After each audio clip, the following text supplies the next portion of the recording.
Don't just live for tomorrow, or just live in yesterday. Just be glad for all you have that's in today. And though you've come through many obstacles. Hey everyone, Connie here, and welcome to my blind reaction to Fire Force, episode 10. So, this is the beginning of a new arc, which is 2 episodes for this one. And I mentioned this in another video, but I'm going to mention it again here.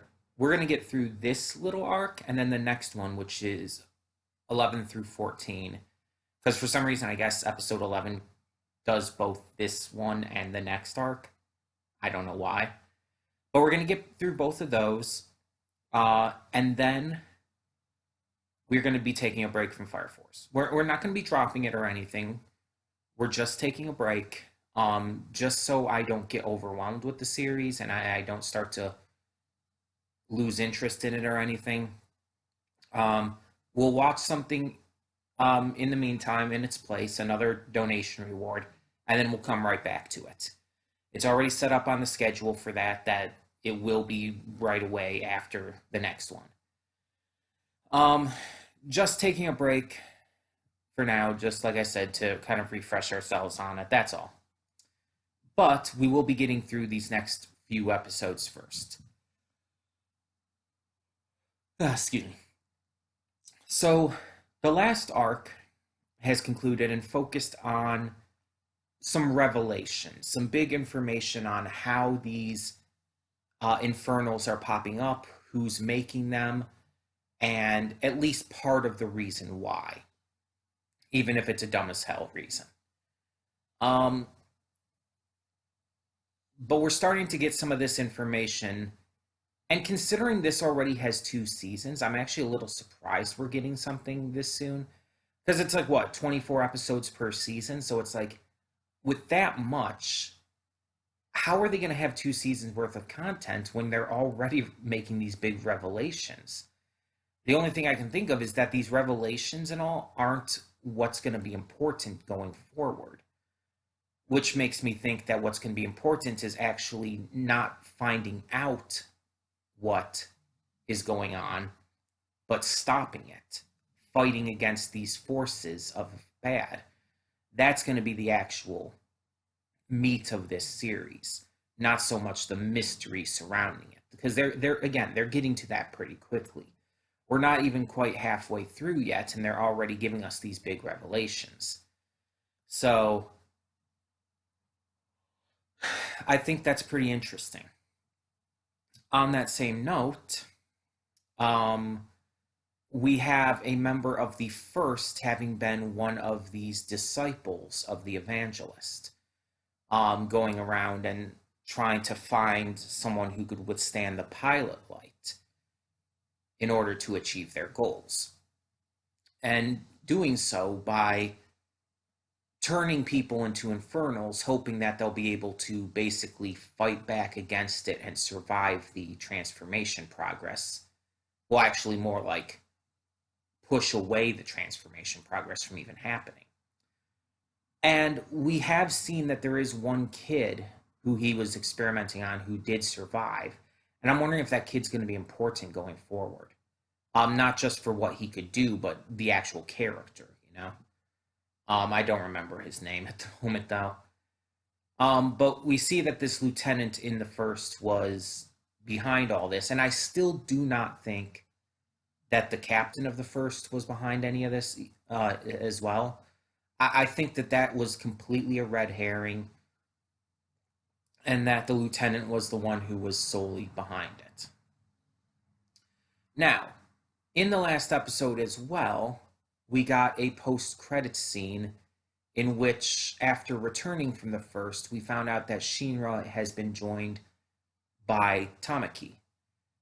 On suspension from the First due to her admittedly unwilling participation in the lieutenant's evils, she's going to be working with the First with the Eighth for the time being. And I'm not a fan of this still. I said it in the afterthoughts in the last reaction. I'm not a fan of her character. And I'm worried that with the fact that she's going to be with them now, they're just going to take this opportunity to go full ham on her lewd clumsiness, I guess you would call it, like the really bad fan servicey bullshit they pull with her. Um, so I'm just really concerned about that because it's mostly all her character is at this time. Like she's had a little bit of development and a little bit more given to her, and that was fine, and I liked that stuff. But there's in the same episodes that it gave that, it also still hammered in the stupid fan service. And as I've said in the past, it's not the fact that it is fan service that's bothering me, it's the way it's handled. Fan service in and of itself is not bad. If it's poorly handled and is just there just for the sake of fan service, that's when it's bad. And this series has done good fan service, so it's clear that they know how to do good fan service. So I don't like her. I really don't. And I don't like what they're doing with her for the most part. I would love if they changed my mind, but I don't know if that's going to happen. So we'll just have to see, I guess.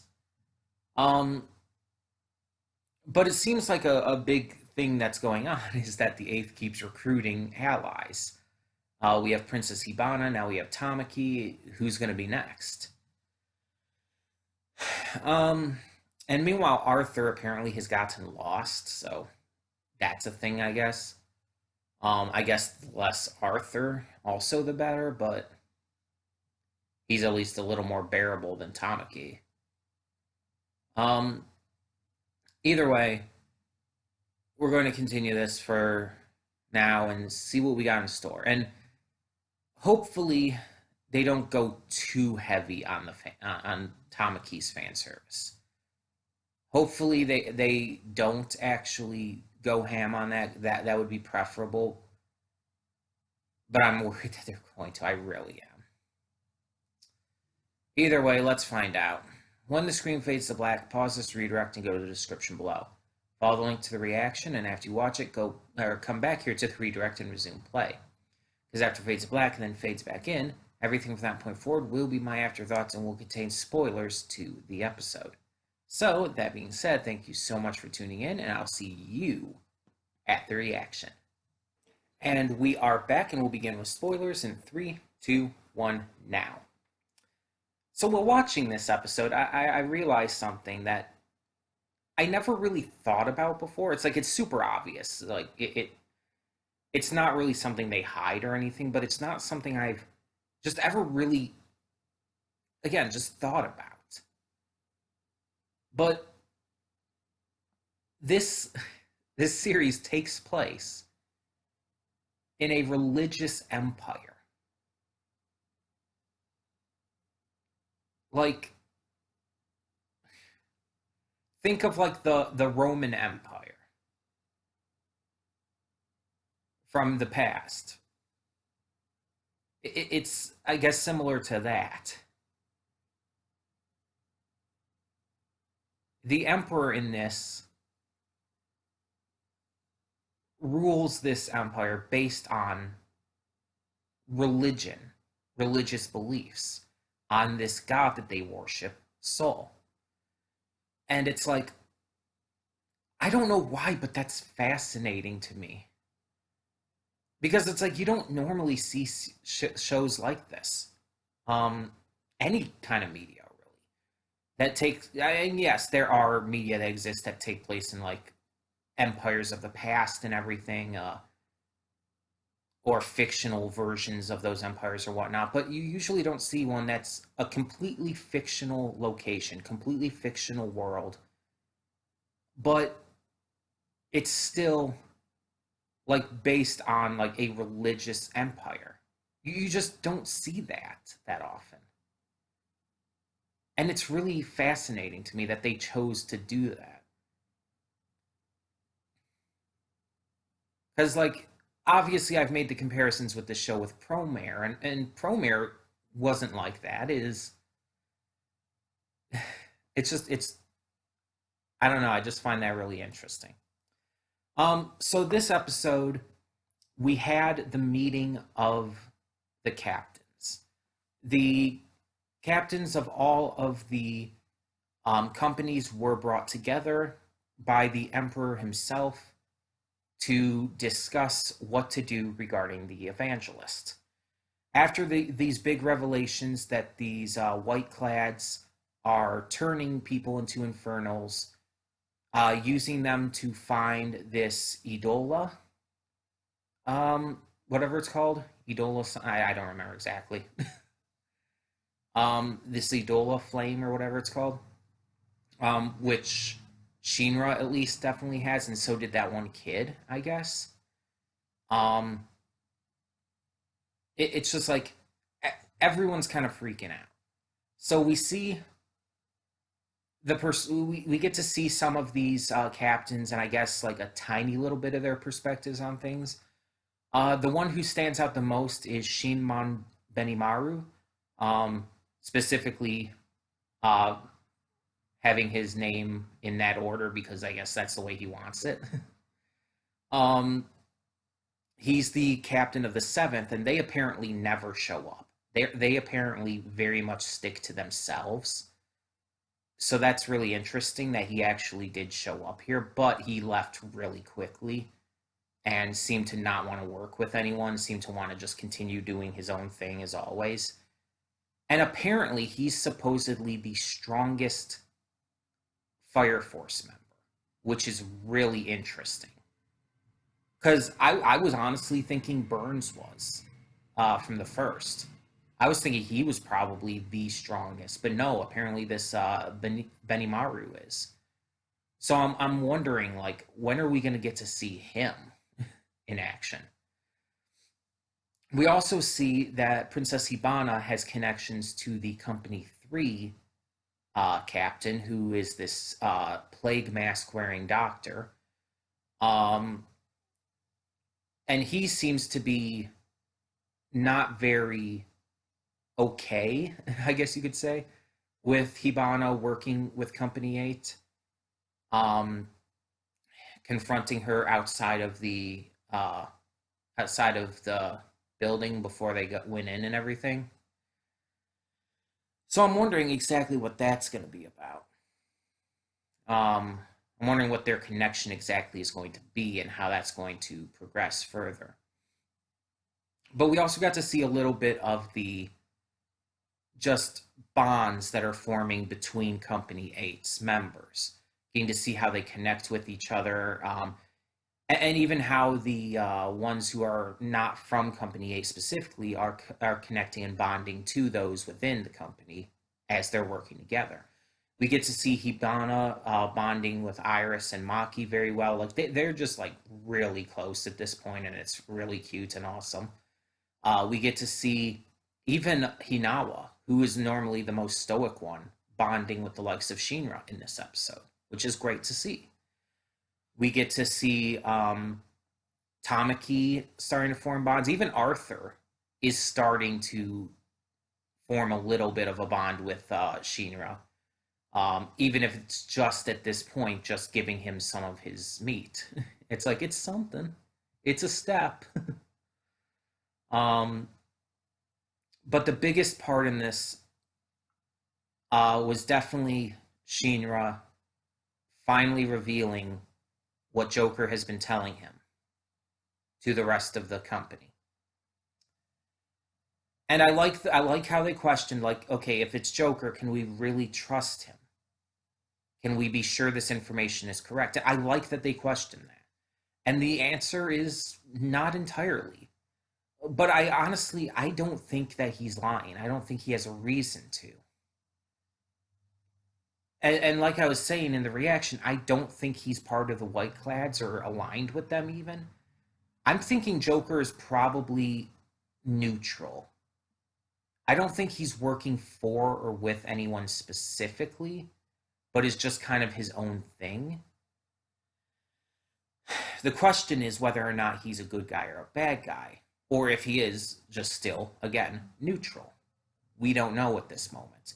He's, like his name implies, he's a wild card in all of this. Just gonna kind of have to see how that goes.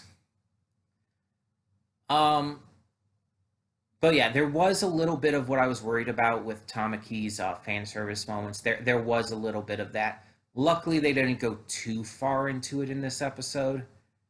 But it is annoying. It is very much annoying, and it's not good. But they could have done worse. I acknowledge they could have done it worse. And the focus of this episode was still intact and was still really interesting. And at the end, we got a glimpse of someone with the white clads who I assume has to be Sho. Like, we saw when Sho was a baby, he had white hair, right? Like, we had seen what he looked like as a baby, so... in fact, it shows that in this episode, so I can technically look it up if I want. So let me check here. Because there was a little moment where Shinra had a flashback. I think it was while he was talking to Joker. Let me see if I can find that here. Yeah, because there's the building on fire.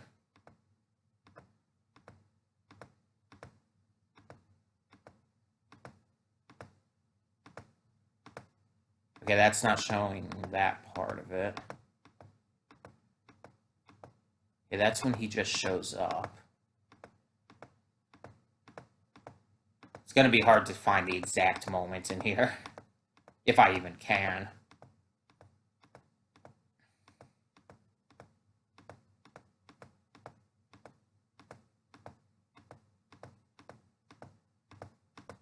Yeah, because I don't think it's near the end.